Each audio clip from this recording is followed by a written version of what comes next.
Ladies and gentlemen, this is the F&G show. The F&G show. And today, we can't over the glass of wine until we get the wine. Right, till we get the wine, right? But we want to tell you, we have today for you the Federalist. Yeah, you're tongue-tied. Federalist. There you go. Like the Federalist Society. Mm-hmm. Yes, and we just want to let you all know we drink a little wine every time we do a video.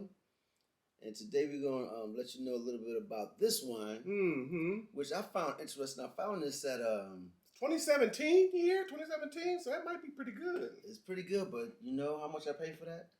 How much? $7. Oh no, Gary! Oh no! $7. You know what happens to us when we buy cheap wine? We shall see. No, I think it was $7 at Trader Joe's. Matter of fact.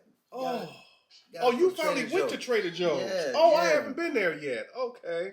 Went to Trader Joe's. The only reason why I like it because we like drinking Cooper and Thief. And it's aged in whiskey barrels. What, 3 months? 3 months, yeah. But this is aged in bourbon barrels for 6 months. That better be good, man. Oh, yeah. I don't want to have to spit out the wine. Now, this is a Zinfandel. And I got a story on Zinfandel, but I'll tell you a little bit about that at the end of the video. Okay. But while I open this wine and get it ready, I'll let Frank tell a little bit about how you're supposed to drink wine the proper way. Well, it's the 5 C's, right? I keep getting them. I keep calling them the S's. Oh, yeah, it's the 5 S's. I keep calling them the 5 C's. Now, I'm going to get them out of order because I already know that. Well, when you pour your wine in the glass, we've already made a mistake because the wine is supposed to sit for about 20 minutes before we start sipping because there's a different taste if you let the wine air out. Now, if we had an aerator, we just pour the wine in an aerator and swirl it around. Now, what's an aerator? An aerator is something that does something to the wine. It's a big jar, has a big bottom, and you pour it in this thing, and it shakes it around the thing. Oh. And that aerates the wine. Now, you can do it in the glass, but I think the big aerator is, you pour so much in it, you ain't going to be able to twirl it around. Ooh, you're right. I'm just ready to get the drink. You might need to pour some of that in my glass so you can twirl it. Swirl it. Spill though? Will it spill? How can you pour fast? Let's see. Yeah, can you pour fast? Yeah, try to pour fast. If you pour, you live and you learn. There you go. He got it. He got it down there a little bit so he can swirl it around. So the 5 S's is... Do you want to put more in yours? Yeah, I'll put some more. The 5 S's of wine, on how you properly drink wine, is... Oh, I don't want to turn my glass over. Thank you. I almost turned that over on me. So, here's one of the S's. When you put your hand in front of the wine glass, you're not supposed to see the red wine. If you see the red wine, pour it out immediately. You might get sick if you drink it.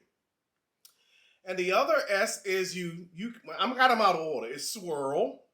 You swirl the wine to get more of the taste. And when you swirl it in the glass, we probably got a little bit still too much in the glass. I should have got the bigger glasses. You're supposed to see legs on the glass going down. If you see a lot of legs, it supposedly means that the wine is good. If you don't see a lot of legs, that means the wine ain't that good. So, I don't see... You see any legs? We supposed to let it stop and then to see the legs run down the side. Do you see... Well, yeah, you got a bunch of legs coming on down. You gotta look very hard for them, though. Yeah. Mine don't have so much. Maybe I didn't swirl it right. Yeah, I got a few legs. So, you have swirl. You have C. You have... What was the other one? Sniff. That's right. Sniff the wine. And a little tidbit of information. Make sure you're booger free before you sniff. It is your wine anyway, so if you don't want to be booger free, it's on you. Okay, it's not very strong. Not very strong, but... And I don't smell no bourbon. I just smell plain wine. That's what I smell. Too. So you sure they did age it in bourbon barrels? Well, that's what it says. It's supposed to be. This is 15% alcohol.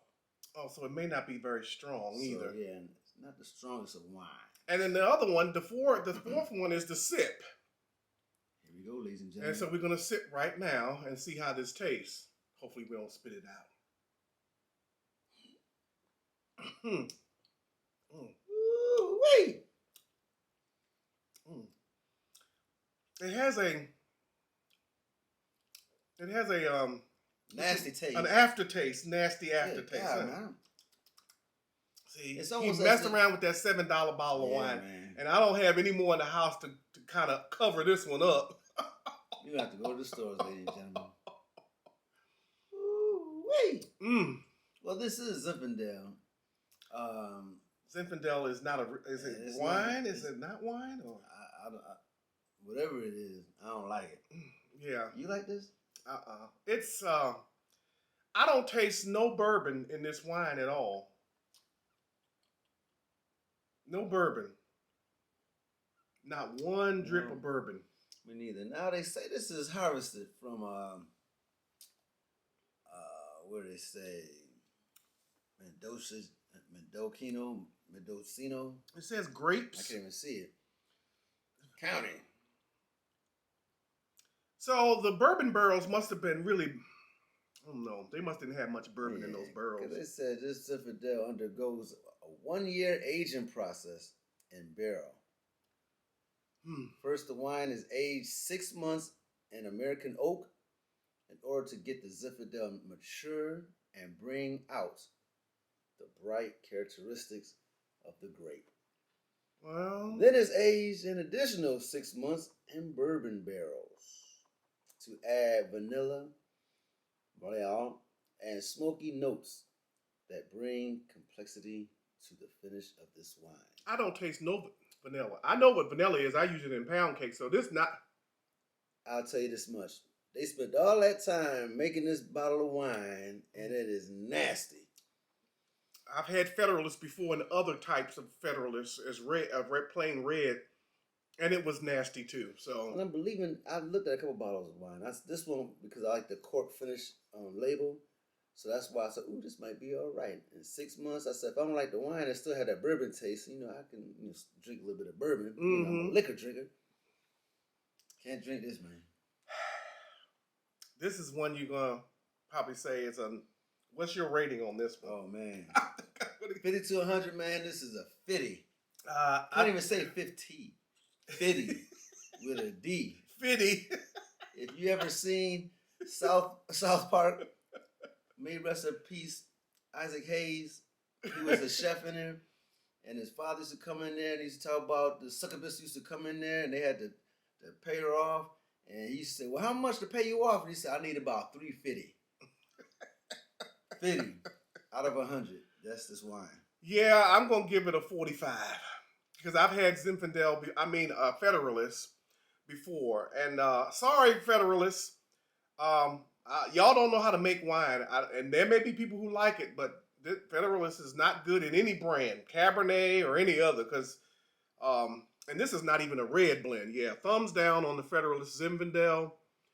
Not one sip of bourbon is in here. I don't. Now with Cooper and Thief and whiskey barrels, it has the aroma of the whiskey. You have a little slight taste of the whiskey in the Cooper and Thief. Yeah.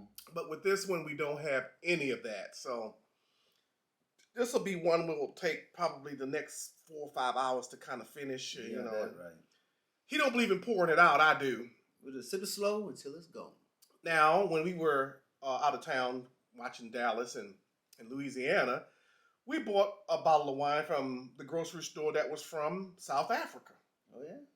And I can't remember what it was called, but that wine, after we took a sip, we did spit it out. I don't think you're going to have so good to say about it. You're going to say, oh, from South Africa. We spit it out. Oh, gosh. And we thought it was okay.